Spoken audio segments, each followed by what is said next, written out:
ಸಂಸದ ಪ್ರಜ್ವಲ್ ರೇವಣ್ಣ ಬೆಂಗಳೂರಿಗೆ ಬರೋದು ಕನ್ಫರ್ಮ್ ಆಗಿದೆ. ಕೆಲವೇ ಕ್ಷಣಗಳಲ್ಲಿ ಬೆಂಗಳೂರಿನತ್ತ ಹೊರಡಲಿದೆ ವಿಮಾನ. ಮ್ಯೂನಿಚ್ ಏರ್ಪೋರ್ಟ್ನಿಂದ ಟೇಕ್ ಆಫ್ ಆಗೋದಕ್ಕೆ ಕ್ಷಣಗಣನೆ ಶುರುವಾಗಿದೆ. ಏಷ್ಯಾನೆಟ್ ಸುವರ್ಣ ನ್ಯೂಸ್ನಲ್ಲಿ ಪ್ರಜ್ವಲ್ ಪ್ರಯಾಣದ ಪಿನ್ ಟು ಪಿನ್ ಮಾಹಿತಿ. 2 ಬ್ಯಾಗ್ಗಳ ಜೊತೆ ಚೆಕ್ ಇನ್ ಆದ ಆರೋಪಿ ಪ್ರಜ್ವಲ್ ರೇವಣ್ಣ. ಹವಾಮಾನ ವೈಪರೀತ್ಯದಿಂದಾಗಿ 1 ಗಂಟೆ ತಡವಾಗಿ ವಿಮಾನ ಹೊರಡ್ತಾ ಇದೆ. ಭಾರತೀಯ ಕಾಲಮಾನದ ಪ್ರಕಾರ 4:20ಕ್ಕೆ ಟೇಕ್ ಆಫ್ ಆಗುತ್ತೆ ವಿಮಾನ.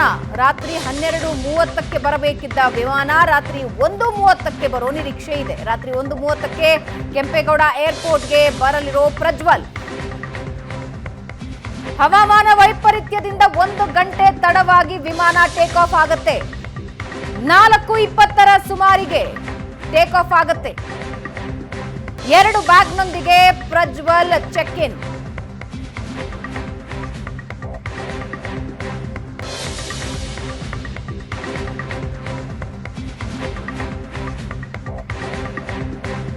ಭಾರತೀಯ ಕಾಲಮಾನದ ಪ್ರಕಾರ 4:20ಕ್ಕೆ ಟೇಕ್ ಆಫ್ ಆಗುತ್ತೆ. ರಾತ್ರಿ 12:30ಕ್ಕೆ ಬರಬೇಕಾಗಿತ್ತು ಈ ವಿಮಾನ. ಆದ್ರೆ 1 ಗಂಟೆ ತಡವಾಗಿ ಟೇಕ್ ಆಫ್ ಆಗಿರೋದ್ರಿಂದ 1:30ರ ಸುಮಾರಿಗೆ, ಮಧ್ಯರಾತ್ರಿ 1:30ರ ಸುಮಾರಿಗೆ ಲ್ಯಾಂಡ್ ಆಗುತ್ತೆ ಕೆಂಪೇಗೌಡ ವಿಮಾನ ನಿಲ್ದಾಣದಲ್ಲಿ.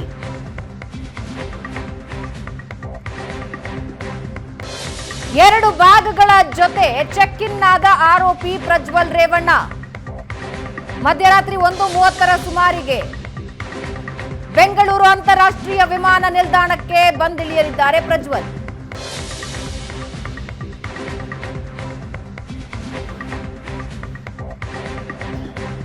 ಮೂವತ್ಮೂರು ದಿನದ ಬಳಿಕ ಪ್ರಜ್ವಲ್ ರೇವಣ್ಣ ಮ್ಯೂನಿಚ್ನಿಂದ ಬೆಂಗಳೂರಿಗೆ ಬರ್ತಾ ಇದ್ದಾರೆ. ಚೆಕ್ ಇನ್ ಆಗಿದೆ. 2 ಬ್ಯಾಗ್ನೊಂದಿಗೆ ಪ್ರಜ್ವಲ್ ರೇವಣ್ಣ ಚೆಕ್ ಇನ್ ಆಗಿದ್ದು 1 ಗಂಟೆ ತಡವಾಗಿ, 1 ಅವರ್ ತಡವಾಗಿ ವಿಮಾನ ಟೇಕ್ ಆಫ್ ಆಗುತ್ತೆ. 4:20 19 ನಿಮಿಷದಲ್ಲಿ ವಿಮಾನ ಟೇಕ್ ಆಫ್ ಆಗುತ್ತೆ. ರಾತ್ರಿ 1:30ಕ್ಕೆ ವಿಮಾನ ಬೆಂಗಳೂರಿನಲ್ಲಿ ಲ್ಯಾಂಡ್ ಆಗುತ್ತೆ. ಪ್ರಜ್ವಲ್ ಪ್ರಯಾಣದ ಪಿನ್ ಟು ಪಿನ್ ಮಾಹಿತಿಯನ್ನ ನಾವು ನಿಮಗೆ ಕೊಡ್ತಾ ಇದ್ದೀವಿ. ಈ ಬಗ್ಗೆ ಇನ್ನಷ್ಟು ಡೀಟೇಲ್ಸ್ ಕೊಡ್ತಾರೆ ನಮ್ಮ ಪ್ರತಿನಿಧಿ ರವಿಕುಮಾರ್. ಲೈವ್ ನಲ್ಲಿ ಜಾಯ್ನ್ ಆಗ್ತಾ ಇದ್ದಾರೆ.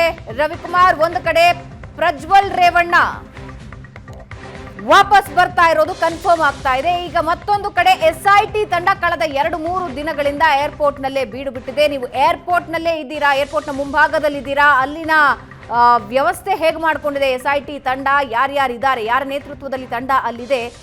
ಏನಾಗುತ್ತೆ ಇವತ್ತು?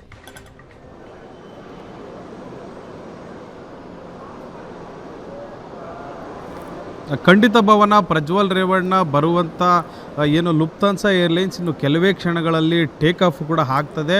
ಅಂದರೆ 12:05ಕ್ಕೆ ಇದ್ದಂಥ ವಿಮಾನ ತಡವಾಗಿ ಟೇಕ್ ಆಫ್ ಆಗ್ತಿದೆ.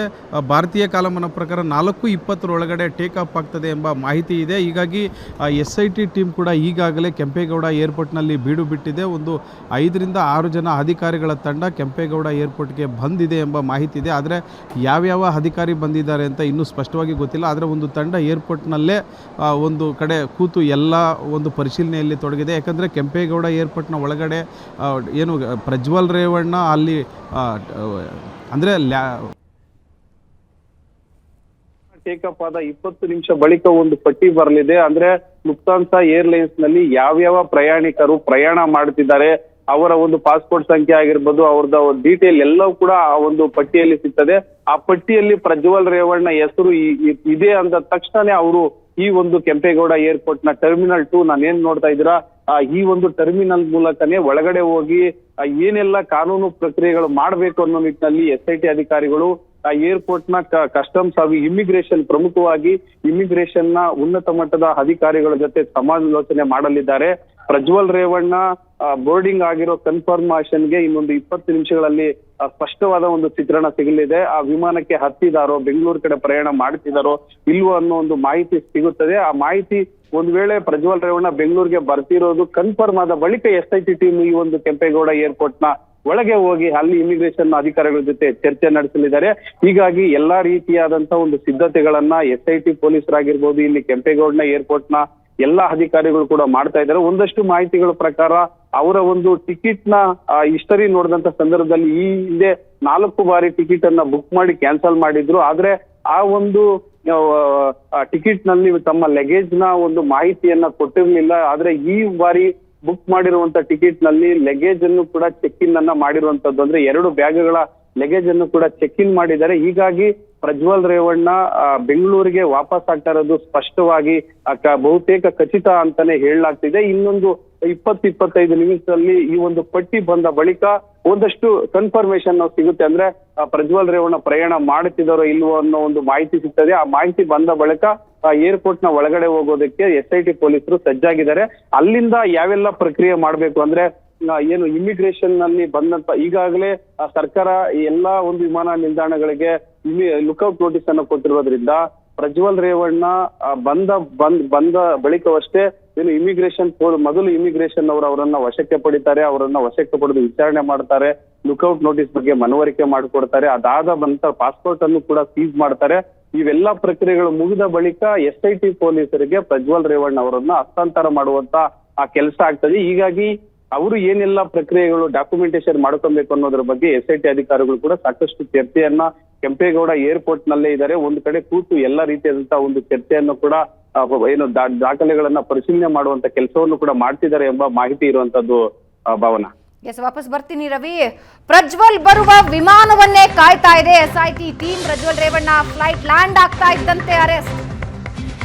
ಪ್ರಜ್ವಲ್ ಏರ್ಪೋರ್ಟ್ ನಲ್ಲಿ ಇಳಿತಾ ಇದ್ದಂತೆಯೇ ಬಂಧನ. ಲುಕ್ಔಟ್ ನೋಟಿಸ್ ಜಾರಿಯಾಗಿದೆ. ಏರ್ಪೋರ್ಟ್ ನಲ್ಲೇ ಅರೆಸ್ಟ್ ಆಗೋದು ಪಕ್ಕಾ. ವಿಮಾನ ಲ್ಯಾಂಡ್ ಆಗ್ತಿದ್ದಂತೆ ಪ್ರಜ್ವಲ್ ಅನ್ನ ಅಧಿಕಾರಿಗಳು ಬಂಧಿಸ್ತಾರೆ. ಏರ್ಪೋರ್ಟ್ ಅಧಿಕಾರಿಗಳಿಂದಲೇ ಪ್ರಜ್ವಲ್ ಬಂಧನ ಸಾಧ್ಯತೆ. ಬಂಧಿಸಿ SIT ವಶಕ್ಕೆ ನೀಡ್ತಾರೆ. ಏರ್ಪೋರ್ಟ್ ಅಧಿಕಾರಿಗಳು ಏರ್ಪೋರ್ಟ್ ನಲ್ಲಿ ಅಧಿಕಾರಿಗಳನ್ನ SIT ತಂಡ ನಿಯೋಜನೆ ಮಾಡಿದೆ. ಇವತ್ತು ಮಧ್ಯರಾತ್ರಿಯೇ ಪ್ರಜ್ವಲ್ ರೇವಣ್ಣ ಅರೆಸ್ಟ್ ಆಗೋದು ಖಚಿತ.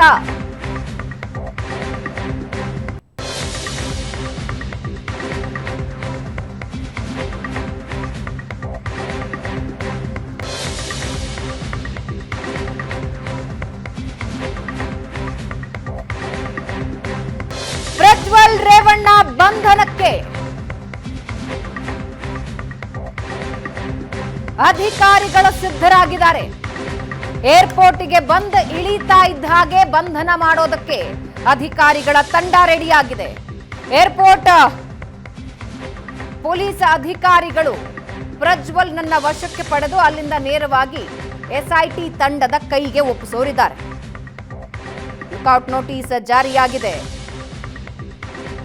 33 ದಿನದ ಬಳಿಕ ಪ್ರಜ್ವಲ್ ರೇವಣ್ಣ ಭಾರತಕ್ಕೆ ವಾಪಸ್.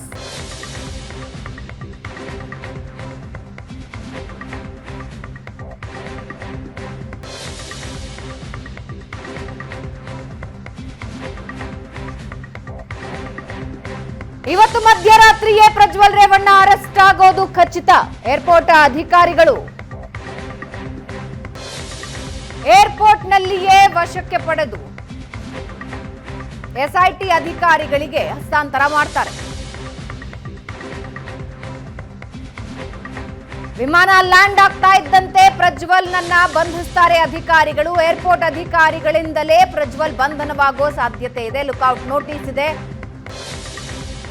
ಬಂಧಿಸಿ SIT ವಶಕ್ಕೆ ಏರ್ಪೋರ್ಟ್ ಅಧಿಕಾರಿಗಳು ಕೊಡ್ತಾರೆ. ಅಲ್ಲಿಂದ ಅರೆಸ್ಟ್ ಮಾಡಿಕೊಂಡು SIT ಅಧಿಕಾರಿಗಳು ಕರ್ಕೊಂಡು ಬರ್ತಾರೆ. ಇವಾಗ ಇನ್ನಷ್ಟು ಡೀಟೇಲ್ಸ್ ಕೊಡ್ತಾರೆ ನಮ್ಮ ಪ್ರತಿನಿಧಿ ರಮೇಶ್ ಸಂಪರ್ಕದಲ್ಲಿದ್ದಾರೆ. ರಮೇಶ್, ಇನ್ನು ಕ್ಷಣಗಣನೆ ಶುರುವಾಗಿದೆ. ಚೆಕ್ ಇನ್ ಆಗಿದೆ. 2 ಬ್ಯಾಗ್ನೊಂದಿಗೆ ಪ್ರಜ್ವಲ್ ಚೆಕ್ ಇನ್ ಆಗಿದೆ ಅನ್ನೋದು ಇಲ್ಲಿವರೆಗೆ ಬರ್ತಾ ಇರೋ ಮಾಹಿತಿ. ಇನ್ನು 12 ನಿಮಿಷದಲ್ಲಿ ಏರ್ಲೈನ್ಸ್ ಹೊರಡುತ್ತೆ. ಲುಫ್ತಾನ್ಸಾ ಏರ್ಲೈನ್ಸ್ ಹೊರಡುತ್ತೆ. 1:30ಕ್ಕೆ ಪ್ರಜ್ವಲ್ ಬರೋರಿದ್ದಾರೆ. SIT ತಂಡ ಯಾವ ರೀತಿಯಲ್ಲಿ ವ್ಯವಸ್ಥೆ ಮಾಡಿಕೊಂಡಿದೆ ಪ್ರಜ್ವಲ್ನನ್ನ ವಶಕ್ಕೆ ಪಡೆಯೋದಕ್ಕೆ, ಬಂಧಿಸೋದಕ್ಕೆ? ಭವನ ಸಂಸದ ಪ್ರಜ್ವಲ್ ರೇವಣ್ಣ ವಿರುದ್ಧ ಏನು ಕಂಪ್ಲೇಂಟ್ಗಳು ಅಂದ್ರೆ ಅತ್ಯಾಚಾರ ಏನು ದೂರುಗಳು ದಾಖಲಾಗಿದ್ದು, ಅದಕ್ಕಾಗಿ ಬಂಧನಕ್ಕಾಗಿ SIT ಅಧಿಕಾರಿಗಳು ಎಲ್ಲಾ ರೀತಿಯಂತ ಪ್ರಯತ್ನಗಳನ್ನ ಮಾಡ್ತಾ ಇದ್ರು. ಈ ಒಂದು ಮಧ್ಯೆ ಪ್ರಜ್ವಲ್ ರೇವಣ್ಣ ಬೆಂಗಳೂರಿಗೆ ತಾನಾಗಿಯೇ ಬರ್ಲಿಕ್ಕೆ ಒಂದು ಏರ್ ಟಿಕೆಟ್ ಅನ್ನ ಬುಕ್ ಮಾಡಿದ್ರು. ಇವತ್ತು ಏನು ಬೆಂಗಳೂರಿಗೆ ಬರೋರಿದ್ದಾರೆ. ಆ ನಿಟ್ಟಿನಲ್ಲಿ ಎಲ್ಲಾ ರೀತಿಯಾದಂತಹ ಒಂದಿಷ್ಟು ಆತನ ಏನು ಮೂವ್ಮೆಂಟ್ ಗಳನ್ನ SIT ಅಧಿಕಾರಿಗಳು ಒಂದು ನೋಡ್ತಾ ಇರುವಂತದ್ದು. ಆ ನಿಟ್ಟಿನಲ್ಲಿ ಈಗಾಗಲೇ ಪ್ರಜ್ವಲ್ ರೇವಣ್ಣ ಮ್ಯೂನಿಚ್ ನ ಒಂದು ಏರ್ಪೋರ್ಟ್ ಗೆ ಬಂದಿದ್ದಾರೆ. ಬಂದು ಅವರ 2 ಬ್ಯಾಗ್ಗಳು ಕೂಡ ಏನು ಚೆಕ್ ಆಗಿರುವಂತಹದ್ದು ಮತ್ತೆ ಅವರ ಬೋರ್ಡಿಂಗ್ ಪ್ರಕ್ರಿಯೆ ಕೂಡ ಮುಕ್ತಾಯಾಗಿ ಈಗಾಗಲೇ ಫ್ಲೈಟ್ ಒಳಗಡೆ ಬಂದಿದ್ದಾರೆ ಅನ್ನುವಂತ ಮಾಹಿತಿ ಲಭ್ಯ ಆಗ್ತಾ ಇರುವಂತದ್ದು. 10 ರಿಂದ 12 ನಿಮಿಷಗಳಲ್ಲಿ ಲುಫ್ತಾನ್ಸಾ ಏರ್ಲೈನ್ಸ್ ವಿಮಾನ ಏನಿದೆ ಅದು ಮುನಿಚ್ ಏರ್ಪೋರ್ಟ್ ಇಂದ ಹೊರಡುತ್ತೆ ಅನ್ನುವಂಥದ್ದು. ಮತ್ತೆ ಇಷ್ಟೊತ್ತಿಗಾಗಲೇ ಹೊರಡಬೇಕಾಗಿತ್ತು, ಆದ್ರೆ ಸ್ವಲ್ಪ ಹವಾಮಾನ ವೈಪರೀತ್ಯದಿಂದಾಗಿ ತಡ ಆಗಿದೆ ಅನ್ನುವಂಥದ್ದು ನಮಗೆ ಮಾಹಿತಿಗಳು ಸಿಗ್ತಾ ಇರುವಂತದ್ದು. ಅಂದ್ರೆ ಈ ನೆಲೆಯಲ್ಲಿ SIT ಅಧಿಕಾರಿಗಳು ಪ್ರಜ್ವಲ್ ರೇವಣ್ಣನ ಅರೆಸ್ಟ್ ಮಾಡ್ಲಿಕ್ಕೆ ಅಂದ್ರೆ ಈವರೆಗೆ ಬ್ಲೂ ಕಾರ್ನರ್ ನೋಟಿಸ್ ಅನ್ನ ಹೊರಡಿಸಿದ್ರು, ಜೊತೆಗೆ ಒಂದು ಲುಕ್ಔಟ್ ನೋಟಿಸ್ ಕೂಡ ಹೊರಡಿಸಲಾಗಿತ್ತು. ಆ ಒಂದು ಹಿನ್ನೆಲೆಯಲ್ಲಿ ಬ್ಲೂ ಕಾರ್ನರ್ ನೋಟಿಸ್ ಇದ್ದ ಹಿನ್ನೆಲೆಯಲ್ಲಿ ಆತ ಮುನಿಚ್ ಏರ್ಪೋರ್ಟ್ ಗೆ ಬಂದದ್ದು, ಅಲ್ಲಿ ಬೋರ್ಡಿಂಗ್ ಮುಗಿದದ್ದು, ಜೊತೆಗೆ ಫ್ಲೈಟ್ ಗೆ ಒಳಗಡೆ ಬಂದ ಮಾಹಿತಿಯನ್ನು ಕೂಡ ಅಲ್ಲಿನ ಏರ್ಪೋರ್ಟ್ ಅಧಿಕಾರಿಗಳು SIT ಅಧಿಕಾರಿಗಳಿಗೆ ಮಾಹಿತಿಗಳನ್ನ ನೀಡ್ತಾ ಇದ್ದಾರೆ. ಕ್ಷಣದ ಮಾಹಿತಿ SIT ಅಧಿಕಾರಿಗಳಿಗೆ ಬರ್ತಾ ಇರುವಂತದ್ದು. ಇನ್ನೇನು ಕೆಲವೇ ಕ್ಷಣಗಳಲ್ಲಿ ವಿಮಾನ ಮುನಿಚ್ ಏರ್ಪೋರ್ಟ್ ನಿಂದ ಹೊರಡುತ್ತೆ ಅನ್ನುವಂಥದ್ದು. ಸೊ ಅಲ್ಲಿಗೆ ಹೊರಟಂತ ವಿಮಾನ ಇಲ್ಲಿ ಬೆಂಗಳೂರಿಗೆ 12:25 ಏನು ಬೆಂಗಳೂರಿಗೆ ಬರುತ್ತೆ ಅನ್ನುವಂತ ಮಾಹಿತಿಗಳು ಲಭ್ಯ ಆಗ್ತಾ ಇರುವಂತದ್ದು. ಅಂದ್ರೆ ಮೊದಲ ನಿಗದಿ ಸಮಯದಂತೆ 12:05 ಬರಬೇಕಾದಂತ ವಿಮಾನ ಒಂದು 20 ನಿಮಿಷಗಳ ತಡ ಆಗುತ್ತೆ ಅನ್ನುವಂತ ಮಾಹಿತಿಗಳು ಲಭ್ಯ ಆಗ್ತಾ ಇರುವಂತದ್ದು. ಅಂದ್ರೆ ಬೆಂಗಳೂರಿಗೆ ಬಂದ ತಕ್ಷಣ SIT ಅಧಿಕಾರಿಗಳು ಏರ್ಪೋರ್ಟ್ ನಲ್ಲಿಯೇ ಅವ್ರನ್ನ ವಶಕ್ಕೆ ಪಡ್ಕೊಳ್ಳಿಕ್ಕೆ ಎಲ್ಲ ರೀತಿಯಾದ ಸಿದ್ಧತೆಯನ್ನು ಮಾಡ್ಕೊಂಡಿದ್ದಾರೆ. ವಿಮಾನದ ಕೆಳಗೆ ಇಳಿದ ತಕ್ಷಣ ಇಮಿಗ್ರೇಷನ್ ಅಧಿಕಾರಿಗಳು ಅವ್ರನ್ನ ವಶಕ್ಕೆ ಪಡಿತಾರೆ. ಯಾಕೆಂದ್ರೆ ಲುಕ್ಔಟ್ ನೋಟಿಸ್ ಇರೋದ್ರಿಂದ ಆ ವ್ಯಕ್ತಿಯನ್ನ ತಮ್ಮ ವಶಕದಲ್ಲಿ ಇಟ್ಕೊಳ್ತಾರೆ. ಮತ್ತೆ ಅದರ ಜೊತೆಗೆ ಈಗಾಗಲೇ SIT ಅಧಿಕಾರಿಗಳು ಕೂಡ ಅಲ್ಲಿರ್ತಾರೆ. ಅಂದ್ರೆ ಒಂದು ಲುಕ್ಔಟ್ ನೋಟಿಸ್ ಜಾರಿ ಆಗಿರೋದ್ರಿಂದ ಅಲ್ಲಿಯೇ ಅವ್ರನ್ನ ವಶಕ್ಕೆ ಪಡೆದ್ವಿ ಅನ್ನುವಂತ ಒಂದಷ್ಟು ಡಾಕ್ಯುಮೆಂಟೇಶನ್ ಗಳನ್ನ ಏನೋ ಕ್ರಿಯೇಟ್ ಮಾಡ್ಕೊಳ್ಬೇಕು, ಡಾಕ್ಯುಮೆಂಟೇಶನ್ ಮಾಡ್ಕೊಳ್ಬೇಕಾಗಿದೆ. ಹಾಗಾಗಿ ಅಲ್ಲಿ ಒಂದಷ್ಟು ಪ್ರಕ್ರಿಯೆಗಳನ್ನ ಮುಗಿಸಿಕೊಂಡು ಸುಮಾರು ಈ ಒಂದು ಪ್ರಕ್ರಿಯೆಗಳು ಮುಗಿಯಕ್ಕೆ ಒಂದು 2 ಗಂಟೆಗಳ ಸಮಯ ಬೇಕಾಗಬಹುದು. ಸೊ ಹಾಗಾಗಿ 12:30 ಸುಮಾರಿಗೆ ಬೆಂಗಳೂರಿಗೆ ಬಂದ್ರು ಕೂಡ ಅವ್ರು ಬೆಂಗಳೂರು ಏರ್ಪೋರ್ಟ್ ಇಂದ ಹೊರಗಡೆ ಕರ್ಕೊಂಡು ಬರ್ಲಿಕ್ಕೆ ಸುಮಾರು ಬೆಳಗಿನ ಜಾವ 2 ಗಂಟೆ ಅಥವಾ 2:30 ಸುಮಾರಿಗೆ ಏರ್ಪೋರ್ಟ್ ನಿಂದ ಅವರು ಹೊರಗಡೆ ಕರ್ಕೊಂಡ್ ಬರ್ಲಿಕ್ಕೆ ಎಲ್ಲ ರೀತಿಯ ಸಿದ್ಧತೆಯನ್ನ ಮಾಡ್ಕೊಂಡಿರುವಂತದ್ದು. ಪ್ರತಿಯೊಂದು ಮೂವ್ಮೆಂಟ್ ಗಳನ್ನ ಪ್ರಜ್ವಲ್ನ ಪ್ರತಿಯೊಂದು ಮೂವ್ಮೆಂಟ್ ಗಳು ಆತ ವಿಡಿಯೋ ಬಿಡುಗಡೆ ಮಾಡಿದ್ದು, ಜೊತೆಗೆ ಆತ ಏರ್ ಟಿಕೆಟ್ ಬುಕ್ ಮಾಡಿದ್ದು, ಇವತ್ತು ಮುನಿಚ್ ಏರ್ಪೋರ್ಟ್ ಗೆ ಬಂದಿರುವಂತದ್ದು, ಅಲ್ಲಿನ ಸಂಪೂರ್ಣವಾದ ಪ್ರಕ್ರಿಯೆಗಳನ್ನ SIT ಅಧಿಕಾರಿಗಳು ಗಮನಿಸ್ತಾ ಇದ್ದಾರೆ. ಅದು ಅಲ್ಲಿನ ಏರ್ಪೋರ್ಟ್ ಅಧಿಕಾರಿಗಳಿಂದಾನೇ ಮಾಹಿತಿಯನ್ನು ರವಾನೆ ಮಾಡ್ತಾ ಇರುವಂತದ್ದು. ಅಂದ್ರೆ ಅಂತಿಮವಾಗಿ ಕಳೆದ 34 ದಿನಗಳಿಂದ ಏನು ವಿದೇಶಕ್ಕೆ ಪರಾರಿಯಾಗಿದ್ದಂತ ಪ್ರಜ್ವಲ್ ರೇವಣ್ಣ ಕೊನೆಗೂ ಬೆಂಗಳೂರಿಗೆ ವಾಪಸ್ ಆಗ್ತಾ ಇದ್ದಾರೆ. ಸೊ ವಾಪಸ್ ಬಂದ ನಂತರ SIT ಅಧಿಕಾರಿಗಳು ಅವ್ರನ್ನ ಅಧಿಕೃತವಾಗಿ ಅರೆಸ್ಟ್ ಅನ್ನ ಮಾಡಿ ಆ ನಂತರ ಅವ್ರೇನು ಈ ಕೇಸ್ ನಲ್ಲಿ ಅವ್ರನ್ನ ಆರೋಪಿಯನ್ನ ಮಾಡಿ ತದನಂತರ SIT ಕಚೇರಿಗೆ ಕರ್ಕೊಂಡು ಬರುವಂತದ್ದು, ಅವರಿಗೆ ಮೆಡಿಕಲ್ ಚೆಕ್ಅಪ್ ಮಾಡಿಸುವಂತದ್ದು, ಅರೆಸ್ಟ್ ಪ್ರಕ್ರಿಯೆಗಳನ್ನ ಅಂತಿಮವಾಗಿ ಡಾಕ್ಯುಮೆಂಟೇಶನ್ ಮಾಡಿ ಆ ಮೂಲಕ ನಾಳೆ ಮ್ಯಾಜಿಸ್ಟ್ರೇಟ್ ಮುಂದೆ ಹಾಜರುಪಡಿಸಿ ಅವರ ಕೇಸ್ಗಳಿಗೆ ಏನು ತನಿಖೆಯನ್ನು ಮಾಡ್ಲಿಕ್ಕೆ ಅಗತ್ಯ ಇದೆ ಅದು ಹೆಚ್ಚಿನ ವಿಚಾರಣೆಗಾಗಿ ಕೋರ್ಟ್ ಮೂಲಕವೇ ಪೊಲೀಸ್ ಕಸ್ಟಡಿಗೆ ಪಡ್ಕೊಳ್ಳುವಂತ ಸಾಧ್ಯತೆಗಳಿರುವಂತಹದ್ದು. ಭಾವನಾ, ಈ ಪ್ರಕರಣದಲ್ಲಿ ಈಗ ಪಡ್ಕೊಳ್ತಾ ಇರುವಂತಹ ತಿರುವಿನ ಬಗ್ಗೆ ಏನ್ ಹೇಳ್ತೀರಾ ರಮೇಶ್? 35 ದಿನಗಳಿಂದ ಕೈಗೆ ಸಿಗದೆ ಹೊರಗಡೆ ಇದ್ದು ಬರ್ತಾ ಇದ್ದೀನಿ ಅಂತ ಒಂದು ವಿಡಿಯೋ ರಿಲೀಸ್ ಮಾಡಿ ಈಗ ಬೆಂಗಳೂರಿನತ್ತ ಪ್ರಜ್ವಲ್ ಹೊರಟಿರೋದು. ಜೊತೆಗೆ ನಾಳೆ ಭವಾನಿ ರೇವಣ್ಣ ಅವರಿಗೆ ಜಾಮೀನು ಸಿಗುತ್ತಾ ಇಲ್ವಾ ಅನ್ನೋದು ಗೊತ್ತಾಗತ್ತೆ. SIT ಹೈಕೋರ್ಟ್ ಮೊರೆ ಹೋಗಿದೆ, ರೇವಣ್ಣ ಅವರ ಜಾಮೀನನ್ನ ರದ್ದುಗೊಳಿಸಬೇಕು ಅಂತ ಹೇಳಿ ರೇವಣ್ಣ ಹೈಕೋರ್ಟ್ ಮೊರೆ ಹೋಗಿದ್ದಾರೆ, ಕೇಸನ್ನ ತೆಗೆದುಹಾಕಬೇಕು ಅಂತ ಹೇಳಿ. ನಾಳೆ ರೇವಣ್ಣ ಫ್ಯಾಮಿಲಿಗೆ ಬಿಗ್ ಡೇ ಅಂತ ಅನ್ಸುತ್ತೆ, ಆತಂಕದಿಂದ ಕೂಡಿದ ಬಿಗ್ ಡೇ ಅನ್ಸುತ್ತೆ. ಖಂಡಿತ ಭವನ, ನಾಳೆ ಅಂದ್ರೆ ಮೇ 31 ರೇವಣ್ಣ ಅವರ ಕುಟುಂಬಕ್ಕೆ ಒಂದು ನಿರ್ಣಾಯಕ ದಿನ ಅಂತ ಹೇಳಿದ್ರು ಕೂಡ ತಪ್ಪಾಗ್ಲಿಕ್ಕಿಲ್ಲ. ಯಾಕಂದ್ರೆ ಪ್ರಜ್ವಲ್ ರೇವಣ್ಣ ಅಂದ್ರೆ ಎಲೆಕ್ಷನ್ ಕಳೆದ ತಿಂಗಳು 26ನೇ ತಾರೀಕು ವೋಟಿಂಗ್ ಮುಗಿಸಿದ ನಂತರ ಪ್ರಜ್ವಲ್ ವಿದೇಶಕ್ಕೆ ಹಾರ್ತಾರೆ. ಯಾಕಂದ್ರೆ ಆ ವಿದೇಶಕ್ಕೆ ಹಾರುವ 2-3-4 ದಿನಗಳ ಹಿಂದೆ ಆತನದೇ ಅನ್ನುವಂತ ವಿಡಿಯೋಗಳೇನು ವೈರಲ್ ಆಗ್ತಾ ಹೋಯ್ತು. ಅದಾದ ನಂತರ ಸರ್ಕಾರ ಈ ಒಂದು ಪ್ರಕರಣಗಳನ್ನು ದಾಖಲಿಸಬಹುದು ಅನ್ನುವಂತ ಒಂದಷ್ಟು ಮುನ್ಸೂಚನೆ ಪಡ್ಕೊಂಡೆ ಆತ ಪರಾರಿ ಆಗುವಂತದ್ದು. ಪರಾರಿ ಆಗದಂತ ಸಂದರ್ಭದಲ್ಲಿ ಕೂಡ ಆತ ಮೇ 15ಕ್ಕೆ ವಾಪಸ್ ಬರ್ತೇನೆ ಅನ್ನುವಂಥದ್ದನ್ನ ರಿಟರ್ನ್ ಟಿಕೆಟ್ ಕೂಡ ಅವತ್ತು ಬುಕ್ ಆಗಿರುತ್ತೆ. ಆದ್ರೆ ಆ ಒಂದು ಡೇಟ್ಗೂ ಬರದೆ ಅಂದ್ರೆ ಅದನ್ನ ವಾಪಸ್ ಬರುವಂತ ದಿನಾಂಕವನ್ನ ಮುಂದೂಡ್ತಾ ಹೋಗಿದ್ದೆ. ತನ್ನ ವಿರುದ್ಧ ಈ ರೀತಿಯ ಕೇಸ್ಗಳಾಗಿದೆ, ನಾನೀಗ ವಾಪಸ್ ಬಂದದ್ದೇ ಆದಲ್ಲಿ ನನ್ನನ್ನ ಅರೆಸ್ಟ್ ಮಾಡ್ತಾರೆ ಅನ್ನುವಂಥದ್ದು ಕೂಡ ಗೊತ್ತಾಗಿರೋದ್ರಿಂದನೇ ಆತ ತಡವ ಮಾಡ್ತಾನೆ ಹೋಗ್ತಾನೆ. ಆದ್ರೆ ಅಂತಿಮವಾಗಿ ಎಲ್ಲ ಒಂದ್ ಕಡೆ ದೇವೇಗೌಡರಾಗ್ಲಿ, ಅವರ ಆ ಚಿಕ್ಕಪ್ಪ HD ಕುಮಾರಸ್ವಾಮಿ ಅವರಾಗ್ಲಿ, ಇಡೀ ಕುಟುಂಬ ಏನೋ ಅವ್ರಿಗೆ ವಾಪಸ್ ನೀವು ಬರ್ಲೇಬೇಕು ಅನ್ನೋದ್ರಲ್ಲಿ ಎಚ್ಚರಿಕೆಯ ಸಂದೇಶಗಳನ್ನ ಕೊಡ್ತಾರೆ. ಅದರ ಮಧ್ಯೆ ತನ್ನ ತಂದೆ HD ರೇವಣ್ಣ ಅವರು ಅರೆಸ್ಟ್ ಆಗಿ ಜೈಲಿಗೆ ಹೋಗಿ ವಾಪಸ್ ಬರ್ತಾರೆ. ತಾಯಿಯ ಮೇಲೆ ಆರೋಪಗಳು ಕೇಳಿ ಬರ್ತಾ ಇದೆ. ಸೊ ಇಷ್ಟೆಲ್ಲ ಆಗಿದ್ರಿಂದ ಅಂತಿಮವಾಗಿ ವಾಪಸ್ ಬರ್ಬೇಕು ಅಂತ ನಿರ್ಧಾರವನ್ನ ಪ್ರಜ್ವಲ್ ರೇವಣ್ಣ ಮಾಡದಂತೆ ಕಾಣ್ತಾ ಇರುವಂತದ್ದು. ಆ ನಿಟ್ಟಿನಲ್ಲಿ ಇವತ್ತು ವಾಪಸ್ ಬರ್ತಾರೆ. ಸೊ ಇದು ಒಂದ್ ಕಡೆ. ಆದ್ರೆ ಮತ್ತೊಂದ್ ಕಡೆ ಇಡೀ ಕುಟುಂಬ ಇಲ್ಲ ಒಂದ್ ಕಡೆ ಸಂಕಷ್ಟದಲ್ಲಿ ಸಿಲುಕೊಂಡಿದೆ. ಸೊ ಅದರಲ್ಲಿ ಎಚ್ ಡಿ ರೇವಣ್ಣ ಅವರು ಜೈಲಿಗೆ ಹೋಗಿ ವಾಪಸ್ ಬರ್ತಾರೆ. ಸೊ ಅದು 2 ಪ್ರಕರಣಗಳು ಅವ್ರ ಮೇಲೆ ದಾಖಲಾಗಿರುವಂತದ್ದು. 2 ಪ್ರಕರಣದಲ್ಲಿ 1 ಪ್ರಕರಣದಲ್ಲಿ ಅರೆಸ್ಟ್ ಆಗಿದ್ರು ಕೂಡ 2 ಪ್ರಕರಣವನ್ನು ರದ್ದು ಮಾಡಬೇಕು ಅಂತ ಹೇಳಿ ಹೈಕೋರ್ಟ್ಗೆ CRPC 482 ಅಡಿ ಒಂದು 2 ಅರ್ಜಿಗಳನ್ನ ಸಲ್ಲಿಸಿದ್ದಾರೆ. ಅದರ ಮಧ್ಯೆ SIT ಕೂಡ ಅವ್ರಿಗೆ ಸಿಕ್ಕಿರುವಂತಹ ಜಾಮೀನನ್ನ ರದ್ದು ಮಾಡಬೇಕು ಅಂತ ಹೇಳಿ ಒಂದು ಅರ್ಜಿಯನ್ನ ಸಲ್ಲಿಕೆ ಮಾಡಿದೆ. ಸೊ ಈ ಒಂದು ಅರ್ಜಿಗಳು ಬಾಕಿ ಇದಾವೆ ಹೈಕೋರ್ಟ್ ನಲ್ಲಿ, ಅದು ನಾಳೆ ವಿಚಾರಣೆಗೆ ಬರುತ್ತೆ. ಮತ್ತೊಂದು ಕಡೆ ಪ್ರಜ್ವಲ್ ರೇವಣ್ಣ ತಾಯಿ ಭವಾನಿ ರೇವಣ್ಣ ಅವರಿಗೂ ಕೂಡ ಒಂದು ಬಂಧನದ ಭೀತಿಗೆ ಒಳಗಾಗಿ ಆಂಟಿಸಿಪೇಟರಿ ಬೇಲನ್ನ ಸಲ್ಲಿಸಿದ್ರು. ಆ ಆಂಟಿಸಿಪೇಟರಿ ಬೇಲ್ನ ವಾದ ಪ್ರತಿವಾದ ಮುಕ್ತಾಯಾಗಿ ನಾಳೆಗೆ ಆದೇಶವನ್ನ ಕಾಯ್ದಿರಿಸಿರುವಂತದ್ದು. ಅಂದ್ರೆ ನಾಳೆ ಭವಾನಿ ಅವರು ಸಲ್ಲಿಸಿರುವಂತಹ ಅರ್ಜಿ ಅಲೋ ಆಗಿ, ಅಂದ್ರೆ ಅವರಿಗೆ ಬೇಲ್ ಸಿಕ್ಕಿದ್ದೇ ಆಗಿದ್ದಲ್ಲಿ ಎಲ್ಲೋ ಒಂದ್ ಕಡೆ ಒಂದಷ್ಟು ಸೇಫ್ ಆಗ್ಬೋದು. ಒಂದು ವೇಳೆ ಏನಾದ್ರೂ ಅವರ ನಿರೀಕ್ಷಣಾ ಜಾಮೀನು ಅರ್ಜಿ ವಜಾಗೊಂಡಿದ್ದಾಗಿ ಒಂದ್ ಕಡೆ ಆಗಿ, ಮತ್ತೊಂದ್ ಕಡೆ ಪ್ರಜ್ವಲ್ ರೇವಣ್ಣ ಅವ್ರನ್ನು SIT ಅಧಿಕಾರಿಗಳು ಅರೆಸ್ಟ್ ಮಾಡಿ ಇಬ್ಬರು ಕೂಡ ಅಮ್ಮ ಮತ್ತೆ ಮಗ ಇಬ್ಬರು ಕೂಡ ಬಂಧನ ಆಗುವಂತಹ ಸಾಧ್ಯತೆಗಳು ಕೂಡ ಹೆಚ್ಚಾಗಿರುವಂತದ್ದು. ಹಾಗಾಗಿ ನಾಳೆ ಇಡೀ ಕುಟುಂಬ ಎಲ್ಲ ಒಂದ್ ಕಡೆ ಸಂಕಷ್ಟದಲ್ಲಿ ಸಿಲುಕುವಂತ ಸಾಧ್ಯತೆ ಇರುವಂತದ್ದು. ಹಾಗಾಗಿ ಪ್ರಜ್ವಲ್ ರೇವಣ್ಣ ಅವ್ರನ್ನ ಅರೆಸ್ಟ್ ಮಾಡುವಂತ ಪ್ರಕ್ರಿಯೆಯಿಂದ ತಪ್ಪಿಸ್ಕೊಳ್ಳಿಕ್ಕೆ ಸಾಧ್ಯನೇ ಇಲ್ಲ. ಆದ್ರೆ ಅವ್ರು ಏನೋ ಒಂದು ದೇವರ ಮೇಲೆ ಹೆಚ್ಚು ನಂಬಿಕೆ ಇರುವಂತದ್ದು, ಜ್ಯೋತಿಷಿಗಳ ಮೇಲೆ ಹೆಚ್ಚಿಗೆ ನಂಬಿಕೆ ಇರುವಂತಹ ಒಂದು ಕುಟುಂಬ ಎಲ್ಲ ಒಂದ್ ಕಡೆ ದೇವರ ಮೊರೆ ಹೋಗಿದೆ. ಕೊನೆ ಪಕ್ಷ ಭವಾನಿ ರೇವಣ್ಣ ಅವರ ಜಾಮೀನಾದ್ರೂ ಸಿಗ್ಲಿ ಅನ್ನುವಂತ ಒಂದು ದೇವರ ಮೊರೆ ಹೋದಂತೆ ಕಂಡು ಬರ್ತಾ ಇರುವಂತದ್ದು. ಹಾಗಾಗಿ ನಾಳೆ ಅಂದ್ರೆ ಪ್ರಜ್ವಲ್ ರೇವಣ್ಣ, ಎಚ್ ಡಿ ರೇವಣ್ಣ, ಭವಾನಿ ರೇವಣ್ಣ ಈ ಮೂವರಿಗೂ ಕೂಡ ಒಂದು ರೀತಿ ನಿರ್ಣಾಯಕ ದಿನ ಕಾನೂನಾತ್ಮಕವಾಗಿ ಅಂತ ಹೇಳಿದ್ರು ಕೂಡ ತಪ್ಪಾಗ್ಲಿಕ್ಕಿಲ್ಲ. ಭಾವನಾ. ಎಸ್, ಧನ್ಯವಾದ ರಮೇಶ್ ನಿಮ್ಮೆಲ್ಲ ಮಾಹಿತಿಗೆ.